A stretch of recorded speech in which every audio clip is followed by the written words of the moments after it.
My name is Marty Jackson.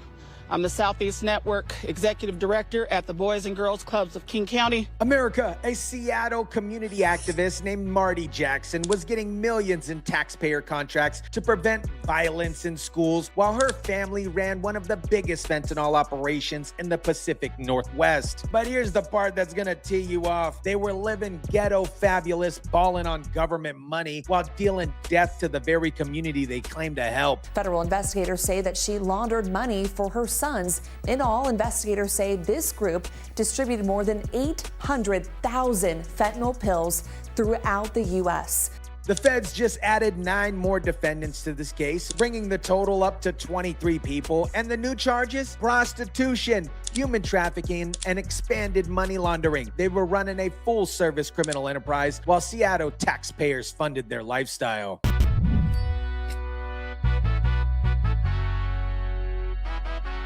What is up, guys? Tyson DeLaCruz here. Thank you so much for rocking with me. This story is a perfect example of how progressive cities create conditions for these kind of parasites to thrive, and we get to watch these ghetto-fabulous fraudsters fall, and it's absolutely delicious. Marty Jackson wasn't some street-level dealer trying to make ends meet. She was an executive director of Southeast Network, a program within the Boys and Girls Clubs of King County. She had lucrative contracts with Seattle and provided quote-unquote violence interruption services at schools. A wolf in sheep's clothing. That's how federal investigators are describing Matelita Marty Jackson. Now, Jackson was an activist, and on the surface, she was focused on keeping kids safe, keeping them away from guns and violence. Federal investigators and news reports call her a wolf in sheep's clothing. On the surface, she focused on keeping kids safe from guns and violence, but behind the scenes, she was helping her family distribute drugs and create the violence that she was actually supposed to prevent. Now check this out. The city gave her organizations millions of dollars over the years. She appeared on TV after shootings, holding vigils and demanding justice. She had access to Seattle public schools through her violence prevention contracts. And the entire time she was taking drug money from her son's fentanyl operation and washing it through her nonprofit accounts. She was making structured deposits. That's when you break up large amounts into cash into smaller deposits to avoid triggering federal reporting requirements. She was using her nonprofit account as a pass-through for money changing between hands between her and her sons and the other members of the crime ring. And federal investigators say her home was used to, get this, store guns and drugs. This woman was living a complete double life, respected community activist by day, drug money launderer by night, and she was doing it all on the taxpayers' dime. Now let me introduce you to the rest of the Jackson crime family, because this operation was a absolute true family affair. Marty's son, Marquis Jackson, and Mandel Jackson were running the fentanyl distribution network. And when I say running, I mean they were moving massive quantities. Trafficking guns and drugs in Washington state and nationwide, moving more than 800,000 fentanyl pills.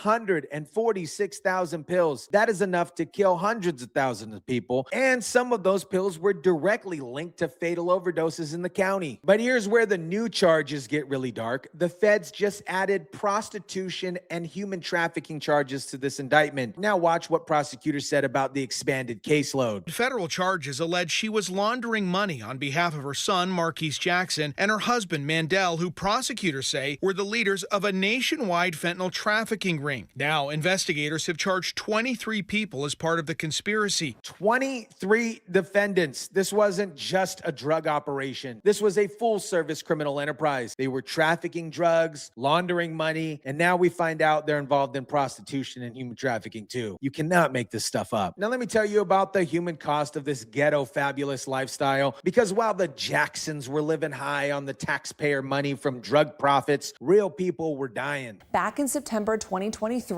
the Lummi Nation declared a state of emergency because of the number of overdoses.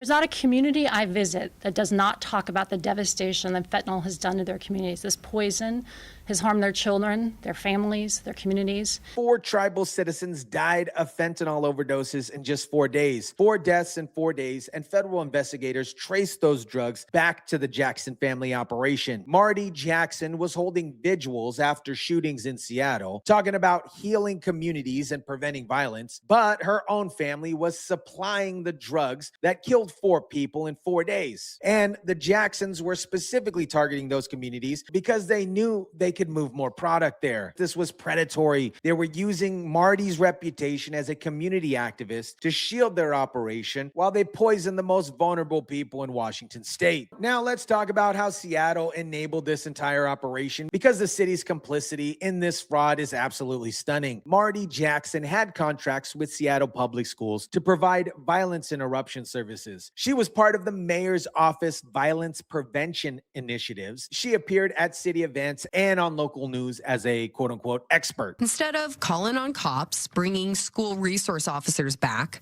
the city would contract violence intervention specialists, trusted adults in the community hired to keep kids out of trouble. Mayor Bruce Harrell pledged $4.5 million to violence prevention programs, and Marty Jackson's organization was one of the recipients. The city was paying her to be a trusted adult in the community to keep kids out of trouble. Meanwhile, her family was distributing 846,000 fentanyl pills. City numbers I obtained show her organization had access to millions of taxpayer dollars for its cause. Just in August, the mayor's office used Jackson's voice to promote its millions in safety investments. The city gave her organizations millions over the years. They used her voice to promote their safety investments. She had a contract with Rainier Beach High School, and nobody in the city thought to ask where the money was coming from or why her family seemed to be living so well. Now watch what happened after she got arrested. Seattle Public Schools and the mayor's office have paused their work in the wake of a serious scandal. And the Boys and Girls Club fired Jackson. Right now, they're in the middle of an internal investigation. But here's my question. How did you not know? How did you give somebody millions of dollars and not notice that they were laundering drug money, living ghetto-fabulous? Now let me show you what real justice looks like in this case, because the first defendant just got sentenced and the judge didn't hold back. The first defendant, Michael Young, has pleaded guilty and was sentenced to 7 years in prison. Documents from his sentencing gave more insight into the federal investigation. Michael Young got 7 years, and the judge told him directly, every pill you moved was a loaded gun.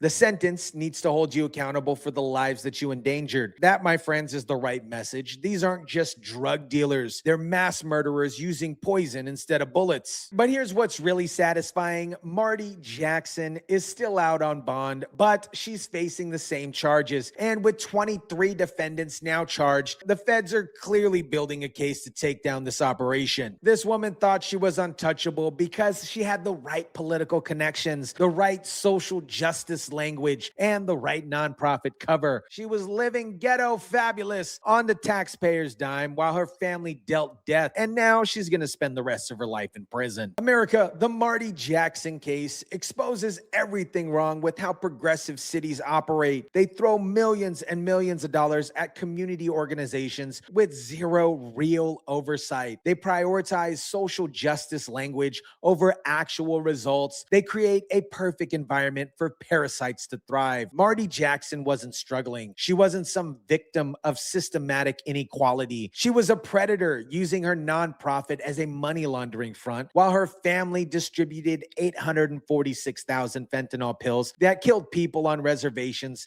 and across the Pacific Northwest. The feds are calling this a family drug trafficking organization that specifically target Native American communities. That's not just criminal, that is pure evil, because nobody wanted to ask the hard questions about where the money was going. 23 defendants facing federal charges, millions in taxpayer money exposed as funding a criminal enterprise, and a quote-unquote community activist who's going to die in federal prison for poisoning people she claimed to help. Let me know what you think about this. Drop it down in the comment section down below. Smash the like button if you kindly would. Share, subscribe, and as always, guys, I'll catch you on the next one.